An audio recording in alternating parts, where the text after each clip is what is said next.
وبما أني قادري أقول أدرك عبدك جيلاني أدرك عبدك جيلاني. سبحان الله سبحان الله والحمد لله ولا إله إلا الله والله أكبر ولا حول ولا قوة إلا بالله العلي العظيم والصلاة والسلام على سيدنا محمد رسوله النبي الكريم صلى الله تعالى عليه وعلى آله وأصحابه أفضل الصلاة وأكمل التسليم. أما بعد، فأعوذ بالله من الشيطان الرجيم. بسم الله الرحمن الرحيم. رضي الله عنهم ورضوا عنه ذلك لمن خشي ربه. صدق الله العلي العظيم. وصدق رسوله النبي الكريم صلى الله تعالى وسلم وبارك عليه وعلى آله وأصحابه أفضل الصلاة وأكمل التسليم. ایک بار آپ تمام حضرات نہایت اخلاص اور حضور قلب کے ساتھ سید کائنات نور مجسم صلی اللہ علیہ وسلم کی بارگاہ بے کس پناہ میں نذرانہ درود و سلام پیش کرنے کی سعادت حاصل کریں. اللہم صلی علی سیدنا و مولانا محمد معدن الجود والکرم منبع العلم والحلم والحکم وعلى آلہ واصحابہ وبارک وسلم. عزیزان ملت اسلامیہ، آج حضور سیدی تاج الشریعہ علامہ اختر رضا قادری مد ظلہ العالی ورحمۃ اللہ تعالی علیہ کا عرس پاک ہے. اس مناسبت سے چند کلمات میں عرض کرنا ضروری سمجھتا ہوں. حضور تاج الشریعہ یوں تو خود اپنی ذات میں ایک مکمل جہان علم و عمل تھے، لیکن ایک بہت بڑی خوبی یہ تھی آپ کے اندر کہ سیدنا اعلی حضرت امام احمد رضا قدس سرہ العزیز کی نسل پاک میں کریم الطرفین بزرگ آپ ہیں، اور اسی طرح آپ کو نجابت علمی و جلالت شان حاصل ہے. آپ یوں تو بہت کم سخن تھے کہ ضرورت اور حاجت کے مطابق ہی نپی تلی گفتگو فرماتے، مگر جب کسی علمی تحقیق کا معاملہ آتا تو آپ اپنے نپے تلے الفاظ میں مفہم طریقے پر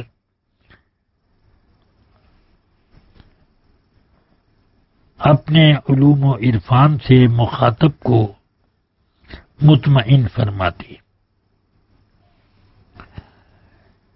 آپ اپنی علمی گفتگو ہی پر زیادہ تر انحصار فرماتے، اگرچہ علمی گفتگو بہت مختصر ہوتی مگر مضامین کی جامعیت کے اعتبار سے بہت مکمل ہوتی، اور مختصر اور جامعیت میں کبھی کوئی سختی یعنی کلام کے سمجھنے میں محنت اور توجہ تام کی ضرورت پڑتی ہے، مگر الحمدللہ آپ اپنے کلام میں تفہیم کا بھی عنصر بہت غالب رکھا کرتے۔ میں نے آپ کے ساتھ بہت سا وقت گزارا اور آپ کی تقریریں بھی سماعت فرمائیں۔ الحمدللہ میں نے آپ کی تقریروں میں علمی مواد بھی پائے اور عوام کے محظوظ کرنے کے اسباب بھی اس میں نے محسوس کیے کہ عوام بھی آپ کی تقریر سے استفادہ کر لیتے ہیں بہت خوبی اور کمال کے ساتھ۔ آپ کئی زبانوں پر عبور کامل رکھتے تھے، مثلا عربی زبان تو آپ کی ایسی تھی جیسے کہ آپ کی مادری زبان ہو، کہ آپ اگر پردے کے پیچھے بیٹھ کر گفتگو کریں تو کوئی محسوس بھی نہیں کر سکتا تھا کہ ایک عجمی اور ہندی آدمی یہ کلام کر رہا ہے۔ آپ بڑے بڑے اکابر علماء حرمین طیبین اور مصر، شام، یمن وغیرہ کے علماء سے جب گفتگو کرتے تو معانی اور بیان کے اعتبار سے بھی اور الفاظ کے انتخاب کے اعتبار سے بھی آپ کا کلام ان عربوں کے کلام پر زیادہ بھاری پڑ جاتا تھا۔ اس وجہ سے وہ حضرات بہت جلد آپ کی طرف راغب ہوتے اور اس کے ذریعے سے اکتساب فیض میں ان کے لیے سہولتیں مہیا ہو جاتی تھیں۔ حضور تاج الشریعہ علم فقہ میں یگانہ روزگار تھی۔ تفقہ آپ کا ایسا معلوم ہوتا کہ خلقی تفقہ ہے، اس لیے ہم بجا طور سے ان کو فقیہ النفس قرار دے سکتے ہیں۔ جب آپ سیمینار میں بیٹھے ہوتے تو ساری گفتگویں علماء کی سماعت بھی فرماتے، پھر اخیر میں جب آپ اپنی رائے کا اظہار فرماتے اور معافی ضمیر کو ادا فرماتے تو اس کا یہ انداز ہوتا کہ ان کا موقف بہت ہی قوی ہوتا تھا۔ اس موقف کے علاوہ جتنی دلیلیں لوگ بیان کر چکے ہوتے، مختصر سے اپنے بیان میں سب دلیلوں کا جواب بھی موجود ہوتا۔ آپ جس طرح عربی زبان میں پر قادر تھے اسی طرح آپ انگریزی زبان پر بھی، یہاں تک کہ میں نے امریکہ اور انگلینڈ وغیرہ میں آپ کو دیکھا کہ آپ جب گفتگو فرماتے تو وہاں کے لوگ کہتے تھے کہ اتنی شاندار انگریزی ہم لوگ بھی برجستہ نہیں بول سکتے جس طرح سے کہ حضرت تاج الشریعہ کلام فرماتی۔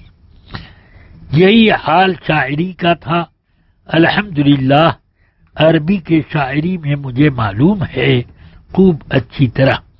حضرت سے میں نے دریافت بھی کیا کہ آپ جب ازہر میں زیر تعلیم تھے تو اس وقت بھی آپ شاعری عربی میں کرتے ہوں گے، کیونکہ آپ کی اردو شاعری تو میں نے ہندوستان میں خود آپ ہی سے زمانہ تحصیل میں سماعت کی، مگر جب ازہر آپ پہنچے تو کیا عربی زبان میں اس وقت بھی آپ شاعری فرماتے تھے؟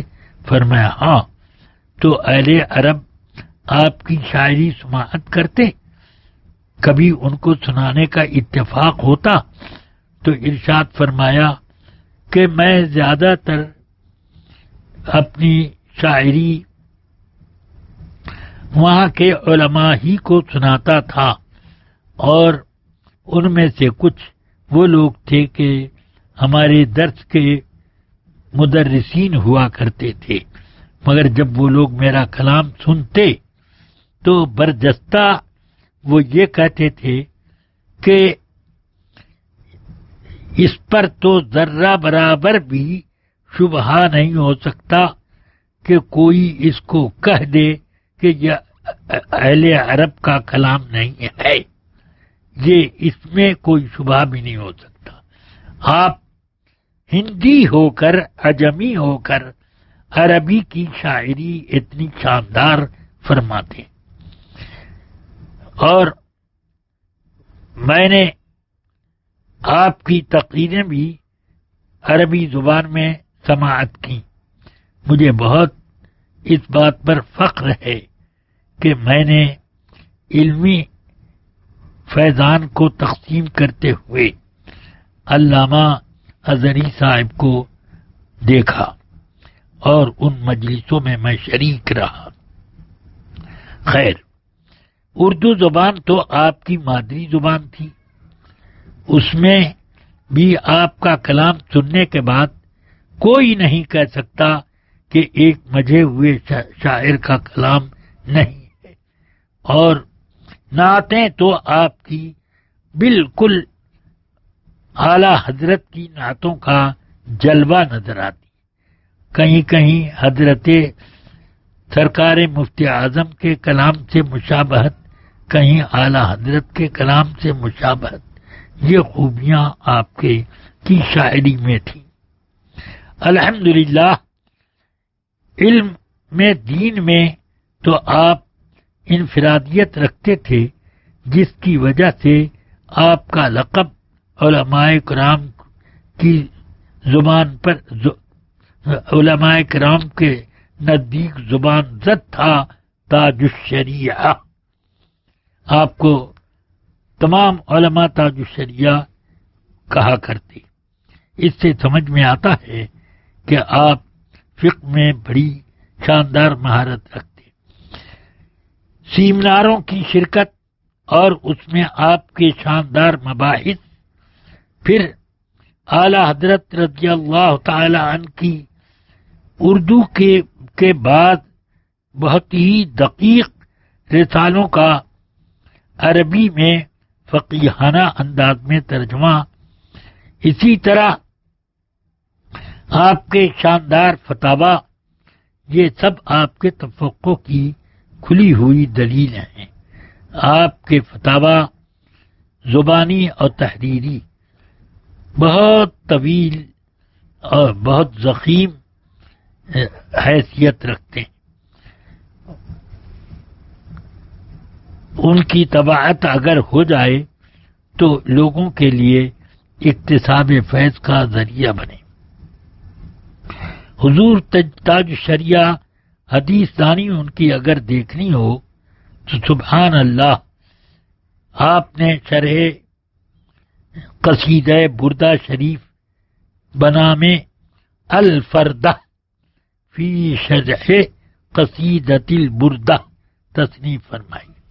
میں نے اس کا جا بجا مطالعہ کیا، اور میں نے ایک شاندار فصیح عربی زبان میں اس کی شرح الفردہ اس طرح دیکھی کہ واقعتاً اسم بامسمى یہ منفرد کتاب ہے قصیدہ بردہ کی شروع کے درمیان۔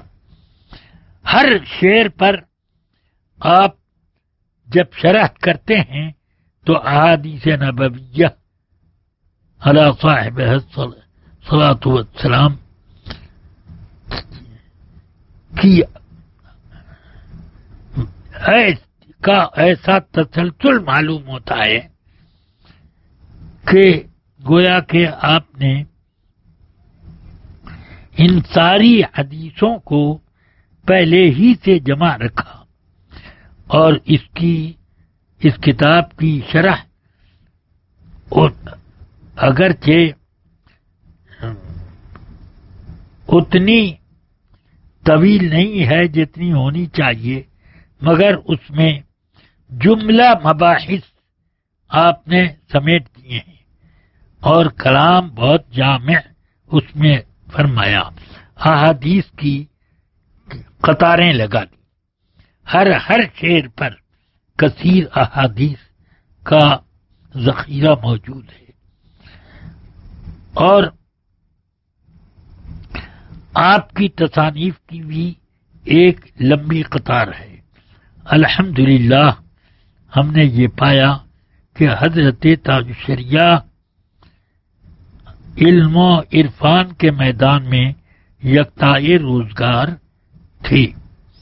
میں نے بارہا اپنی تقریروں میں ہندوستان کے بھی بڑے بڑے مجموعوں میں اور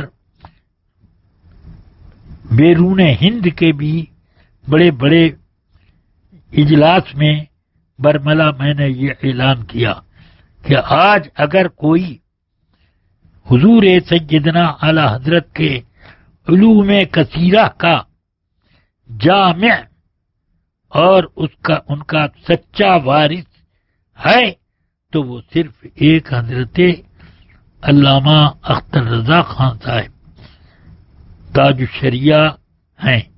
اس سے یہ میں کبھی تقریر میں غلط باتیں نہیں کہتا، مگر میں نے یہ بات کہی اور کسی نے میری اس بات کو آج تک تکذیب نہ کی۔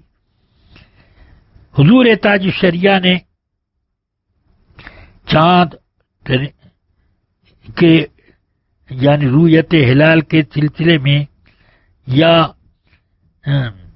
صلاۃ علی القطار ریل پر نماز کے بارے میں یا اور کچھ مسائل میں بعض فتووں کے خلاف جب اپنی تحقیقات پیش کی تو آج تک اس کا کوئی جواب نہیں آ سکا۔ اس سے معلوم یہ ہوا کہ اصابت رائے کے معاملے میں حضرت تاج الشریعہ اعلی حضرت کے سچے وارث تھے۔ اللہ تبارک و تعالی ہم سب کو ان کے فیوز و برکات سے مالا مال فرمائے۔ اب میں ان کے تصانیف کے بارے میں تفصیل کے ساتھ تو نہ بیان کروں گا، مگر اتنا اجمال میں بیان کر سکتا ہوں کہ کثیر رسائل آپ کی تصانیف میں موجود ہیں، اور اردو میں اعلی حضرت کی کتاب یا المعتمد کا اردو زبان میں ترجمہ، یہ سب اور خود آپ کی کے فتاوی اور کتابیں یہ سب تو ہیں موجود۔ عربی میں بھی اعلی حضرت کے کئی اردو رسائل کا آپ نے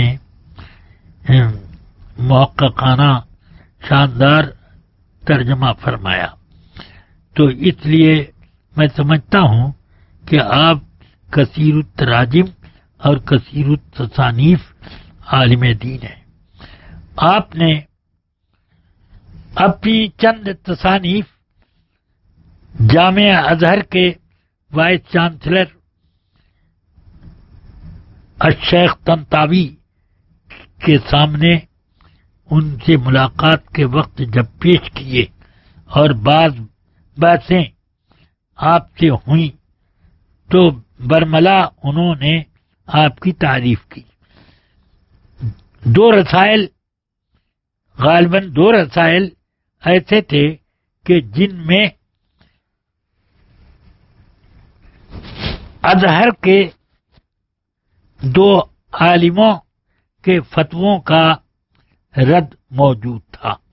اس میں ذکر کیا آپ نے، اور جب ذکر کیا تفصیل سے اس کو بتایا کہ یہ آپ کے ہاں جو علماء ہیں ان کے یہ خیالات، اس کے رد میں یہ کیا، انہوں نے جیسے ہی پڑھا اور ایک سرسری نظر سے دیکھنے کے بعد کہا کہ بالکل صحیح آپ نے ان کا رد کیا ہے، ان کو ایسا لکھنا نہیں چاہیے تھا۔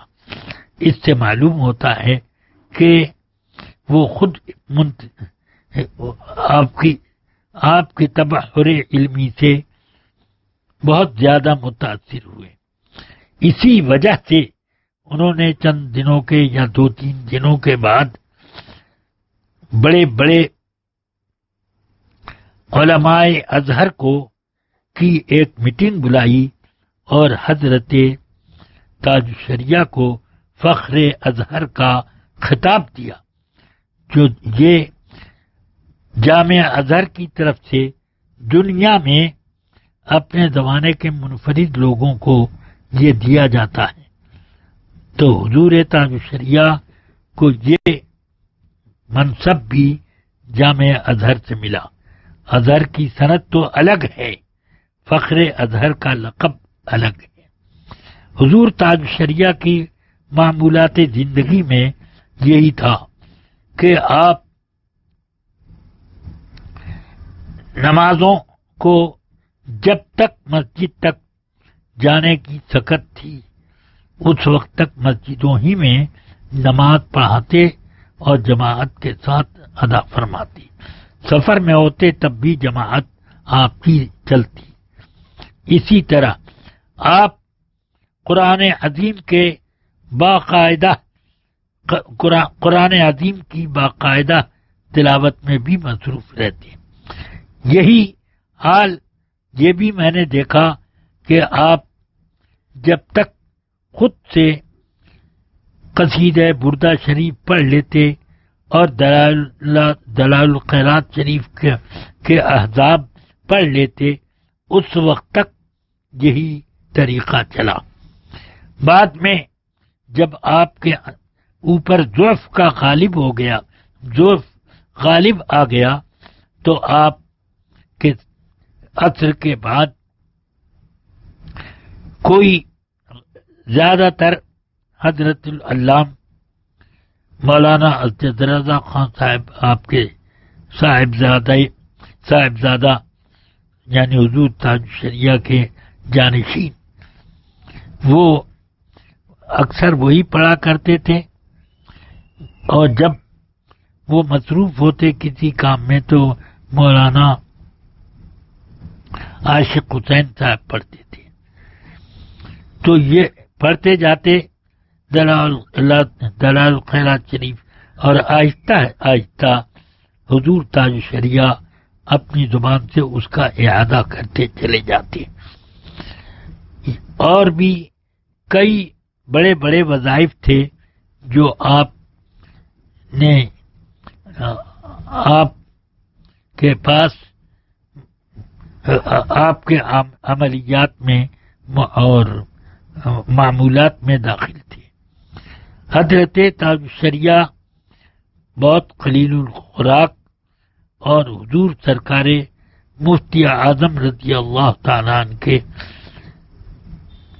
بہت کے طرز پر آپ کی زندگی گزرتی تھی، جیسے حضور سرکار مفتی اعظم کا طریقہ تھا، آپ بالکل ان کا نمونہ تھے۔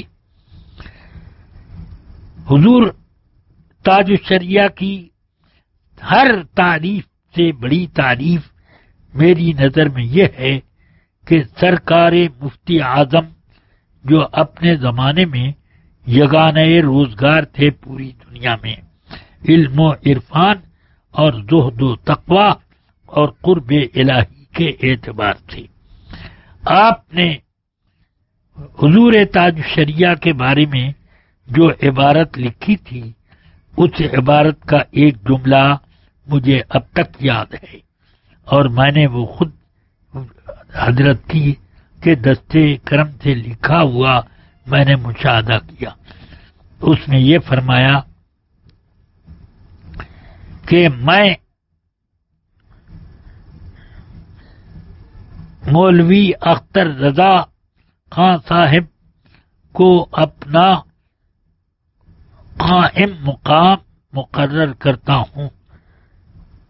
اپنے ضعف و ناتوانی کی وجہ سے میں لوگوں سے اگر ملاقات نہ کر پاؤں تو اپنی تمام حاجات کے معاملے میں انہی سے رجوع فرمائیں آپ لوگ۔ ہاں، اس سے پتہ چلتا ہے کہ حضور تاج الشریعہ کو علامہ اظہری اپنا قائم مقام فرما رہے ہیں۔ صرف یہ نہیں کہ جانشین ہو، قائم مقام کا تو مطلب یہ ہوا کہ جو کام مجھ سے لوگ لیتے ہیں وہ سب کام یہ میری طرف سے انجام دیں گے۔ بس میں دعا کرتا ہوں کہ اللہ تبارک و تعالی ہم سب کو حضور تاج الشریعہ کے فیض و برکات سے مالا مال فرمائے اور ہمیں ان کی زندگی کے جو شاندار گوشے ہیں ان گوشوں کا بھی فیض عطا فرمائے۔ وصلی اللہ تعالی علی خیر خلقی۔ اور یہ بھی میں دعا کرتا ہوں کہ حضرت قائد ملت علامہ اسجد رضا خان صاحب قادری مدد اللہ العالی جو حضرت کے جانشین ہیں، ان کی عمر میں ان کے فیضان علم و عمل اور فیضان تقوی و اخلاق، ان سب میں ہم سب کو حصہ عطا فرمائے اور ان کے مریدین متوسلین کو اللہ تعالی مطلب بے حق مسلک اعلی حضرت سے ہمیشہ وابستہ رکھے اور ہم سب کے متعلقین کو بھی۔ وصلی اللہ تعالی علی خیر خلقی وقاسم رزقی سیدنا و مولانا محمد وعلی آلہ و اصحابہ اجمعین برحمتک۔